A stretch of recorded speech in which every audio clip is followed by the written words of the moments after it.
సెలయేళ్ళు పారుతుంటే ఓ పిల్ల ఎరగులుగుతుండే లోన నదులన్నీ కలిసినట్టు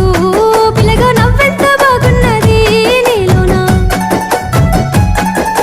గాజుల సప్పులు గలుగల్లు మోగంగా గజ్జెల పట్టీలు గంతేసి ఆడంగా వరిగడ్డి మోపు ఎత్తి ఓ పిల్ల వయ్యారి నడుము పవే ఈ వేళ సిగ్గు సింగార